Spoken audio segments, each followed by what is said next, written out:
வணக்கம் மக்களை, சற்றுமுன் கிடைத்த தகவல் ஒன்றை பார்க்க போகிறோம். 40 தொகுதிகளிலும் தேர்தல் முடிவுகளை ஏற்க முடியாது. அதிமுகவில் திடீர் பரபரப்பான தகவல். இந்த ஒரு தகவலை பற்றி தான் நாம் பார்க்க போகிறோம். தகவலை பார்ப்பதற்கு முன்னதாக நீங்கள் நம்மளுடைய சேனலுக்கு புதிய பார்வையாளர்களாக இருந்தீர்கள் என்றால் மறக்காம நம்மளுடைய சேனலை சப்ஸ்கிரைப் செய்து வைத்துக் கொள்ளுங்கள் மக்களே. தற்சமயம் வரைக்கும் நம்மளுடைய மக்களவை தேர்தல், அதாவது தமிழகத்தில் பார்த்தீங்கன்னா ஒரே கட்டங்களாக ஏப்ரல் 19ஆம் தேதி நடைபெற்ற மக்களவைத் தேர்தல் மிகப்பெரிய அளவில் இருந்து கொண்டிருந்தது என்றே நாம் கூறலாம். அது நடந்து முடிந்து ஜூன் 4ஆம் தேதி தேர்தல் முடிவுகள் எண்ணப்பட்டு பெரும்பாலான தொகுதிகளை எந்த சின்னம் கைப்பற்றியது, யார் என்று தகவல்கள் வெளியான நிலைமையில் 40க்கு 40 தொகுதிகள் ஆளுங்கட்சியாக இருக்கக்கூடிய திமுகவே வெற்றி பெற்றது என்று தகவலும் வெளியானது. அதன் பிறகு மிகப்பெரிய அளவில் அதிமுக, எதிர்க்கட்சியாக இருக்கக்கூடிய அதிமுக ஓரிடங்களில் கூட வெற்றியை பெறவில்லை என்பது மிகவும் ஒரு வருத்தமான தகவலாகத்தான் பார்க்கப்படுகிறது என்று அதிமுகவின் தொண்டர்கள் பேசப்பட்டு கொண்டிருக்கிறார்கள்.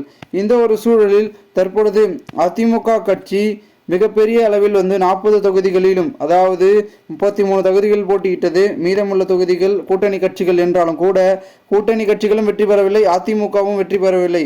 அதனால் அதிமுகவுடைய தனிப்பெரும்பான்மை மூழ்கிவிட்டது, மக்களிடையே இரட்டை இலை சின்னம் ஆதரவு இல்லாமல் போகிவிட்டது என்ற பேச்சுக்கள் அதிகமாகி இருப்பதாகவும் கூறப்படுகிறது. மேலும் இந்த ஒரு சமயத்தில் தற்பொழுது முக்கிய அங்கமாக இருக்கக்கூடிய கூட்டணி தொடர்ந்ததிலிருந்து 30 தொகுதிகளில் வெற்றி அப்படின்னு பார்த்தீங்கன்னா ஒரு முக்கியமான புள்ளி சொல்லியிருக்கார். என்னன்னா, அதிமுக பாஜக கூட்டணி முறிவுக்கு அண்ணாமலை தான் காரணம் என பார்த்தீங்கன்னா முன்னாள் அமைச்சராக இருக்கக்கூடிய எஸ்பி வேலுமணி அவர்கள் குற்றம் சாடி இருக்கிறார் தேர்தல் முடிவுகளுக்கு பிறகு. அதாவது என்ன சொல்லியிருக்காருன்னா, மக்களவை தேர்தல் தோல்வி குறித்து பார்த்தீங்கன்னா அவர் செய்தியாளர்கள் சந்திப்பில் பேசியிருக்கிறார். அதில் தமிழ்நாட்டில் பாஜக அதிமுக கூட்டணி தொடர்ந்திருந்தால் 30 தொகுதிகளை வெற்றி பெற்றிருப்போம் என்றும் கூறியிருக்கிறார். ஆனால் அதற்கு என் காரணம் என்றால் எல் முருகன், தமிழிசை ஆகியோர் தமிழக பாஜக தலைவராக இருந்தபொழுது தங்கள் கூட்டணி எந்த பிரச்சனையும் ஏற்படவில்லை எனவும் குறிப்பிட்டு பேசியிருந்த அவர், அண்ணாமலை இப்பொழுது தலைவரானாலோ தமிழக பாஜக தலைவரானாரோ அப்பொழுதிருந்து அதிமுகவுக்கும் பாஜகவுக்கும் உட்கட்சி பூசல்கள் நிலவி வருகிறது.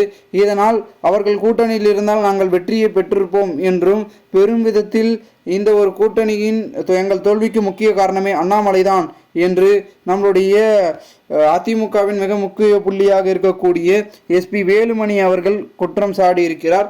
இந்த ஒரு தகவலில் பெரும் விதத்தில் அதிமுக அதனால் தோற்றுவிட்டதா என்று கேட்டால், அதிமுகவில் நடக்கக்கூடிய பிளவுகள் காரணமாக தான் தோல்வியை அடைந்திருக்கிறது என்று ஒரு பக்கம் தொண்டர்களும் அதிமுகவின் மூத்த நிர்வாகிகளும் பொதுமக்களும் சொல்லிக் கொண்டிருக்கிறார்கள்.